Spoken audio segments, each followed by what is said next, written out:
Now, despite nearly 3 decades of democracy, land reform remains a contentious issue in South Africa's transformation story.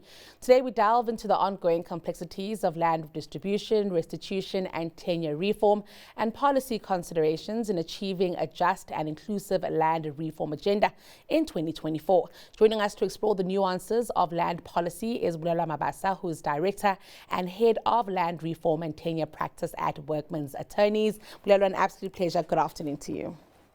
Good afternoon. It's wonderful to be with you this afternoon. Wonderful to have you, Bulelwa. I'm keen to maybe reflect on the last 30 years here. When we look at, South Africa post-democracy or in our democratic era, and we look at land as a tool for transformation, have we done enough to possibly use this tool to reach our transformation goals? Yeah, I think it's an important time to reflect on this question, given the fact that the 1913 Land Act, Native Land Act, that legitimized land dispossession is now over just 100 years old. And so it's important to reflect and see where we are based on the 100 years history of dispossession. I think I would be remiss if I held the notion that there has not been any progress in land reform. But I think it's important to contextualize the different areas within land reform. So firstly, if I look at land tenure, which is a constitutional provision, we now know that the law does not allow vulnerable persons such as farm workers, even illegal occupiers and farm dwellers to be evicted unlawfully. So there's been a lot of progress on that. We also know that on the tenure side with labor tenants, they are protected in terms of, the labor tenant system no longer is no longer as pronounced as it used to be. So we no longer have people that exchange their labor with, say, for example, alcohol and so forth. However, if we look at restitution is a process that allows descendants of those that were dispossessed after 1913 to lodge claims and to either opt for land restoration or financial compensation. There, what we've seen is that although there's been a significant percentage of land that's been restored via restitution, we see that what happens, is that people have opted for financial compensation. Actually, 90% of communities and families have opted for financial compensation, that being a feature of our socio-economic dynamic in our country.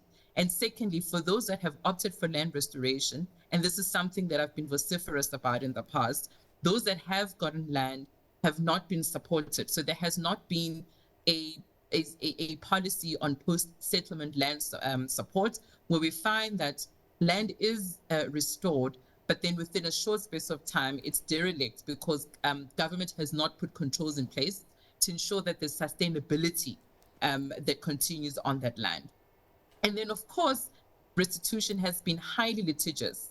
We see that restitution cases dominate the kind of cases that we come across in the land claims courts.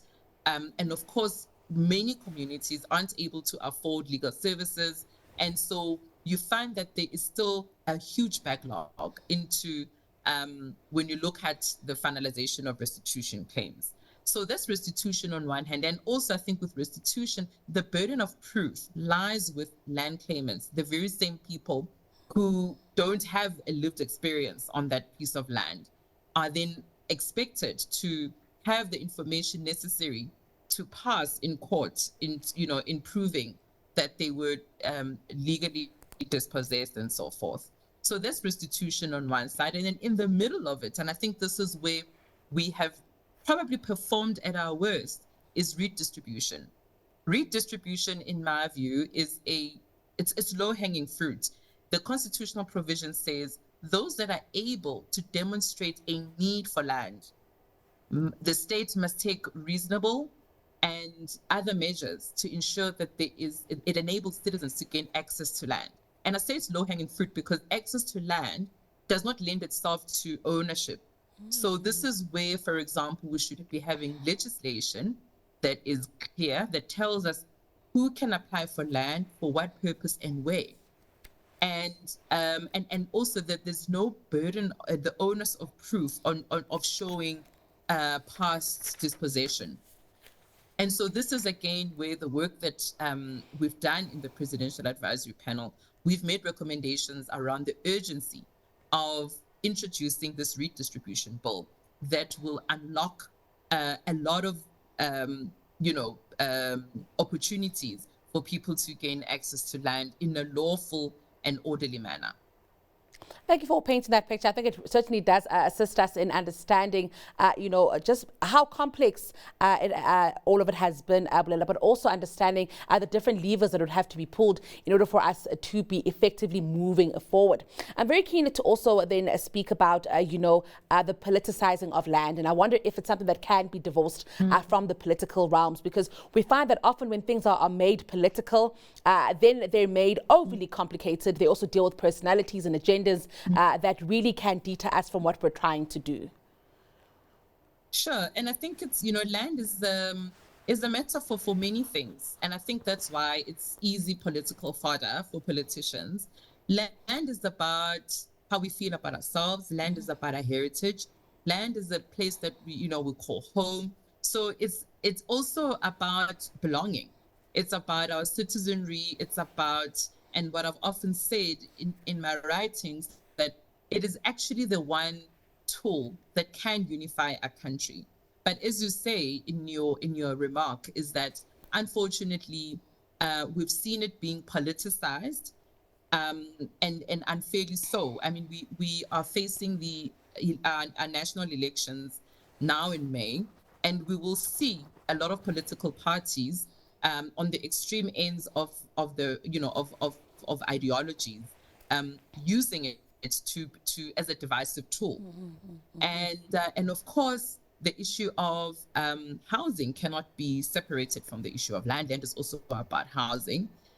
We cannot separate the issue of land from immigration, because, as you know, with all the unlawful occupations that are happening in our inner cities, and also spreading to our peri-urban areas, that all speaks to a hunger and a need for land. So on one hand, I agree that it's been politicized, but on the other, it's not surprising, because it goes into the very core of who we are and what we're about as a nation. I'm actually glad you mentioned this, the two extreme ends here that we see when it comes to land. A phrase that flies around a lot, Bulelwa, is the issue of expropriation of land without compensation. It flies around. Sometimes I even call it the Zimbabwe scaries, where it's used as a tool of, what could happen to South Africa's economy. But let's talk about this phrase. If it was always meant to be something that is politically charged, or if we were going somewhere with it, and then, like we're saying, politics are hijacked it. But even, I might even say, some people in business who didn't like the fact that, without compensation means without money moving through the hands of commercial structures, also then created a certain narrative around it. Sure, and the funny thing about expropriation is that it's actually a concept that originates from our, Roman Dutch law. As early as property law was established, expropriation has always been there. All that expropriation is, it's a mechanism that enables the state to take land for a public purpose or in the public interest.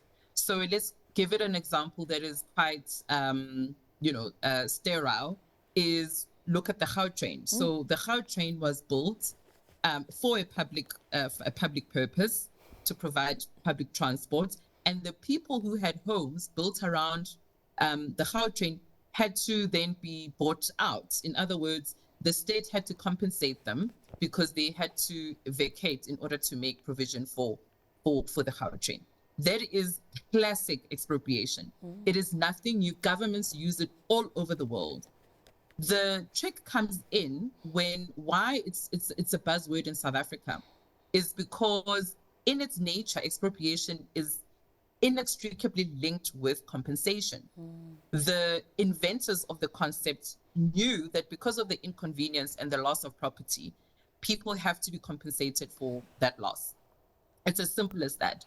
But then we come to South Africa and we say, well, the Expropriation Act that we still have is a 1975 piece of legislation in the heart of apartheid. So it doesn't have the protections that you would expect in our current constitution. It doesn't allow for the level of engagement that's necessary. It also only makes provision for market-related compensation. So that is what is wrong with the current Expropriation Act of 1975.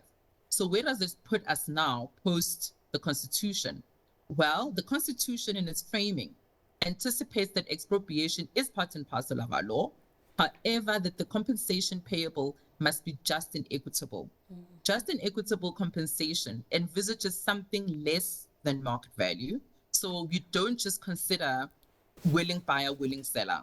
What it provides for is as consideration and take into account other factors, such as how was the property acquired? Was it a crown grant that was given by the government of the day? Or was it purchased for value? It looks at things like, has there been capital improvements on the property from the date of acquisition? It looks at things like, why is the expropriation necessary? In my world, expropriation is necessary many times because you want to make way for land reform, for example. But it doesn't have to be land reform. It could be, as I say, for a hospital, a school, etc. And then once the Constitution envisages that, so therefore the compensation that is payable in an expropriation could be much less than market value. And so the arguments then came to say the state believes that it's paid too much for expropriation, so therefore they want to be able to purchase property at nil compensation. And so that's when, are you still with me? Yes, still with you. Can hear you perfectly. Okay. Yeah. So the state then came into, the state said the amount of expropriation that has been paid on a market value has been exorbitantly high. So the state now wants to have the legal ability to expropriate land at nil compensation. And what the Expropriation Bill does, which is currently before Parliament, is that it includes factors that could lead to a nil compensation, such as land that is unused, or land where the cost of the property is less than or more than the indebtedness of the property, for example. So it makes provisions on where nil, compensation could happen.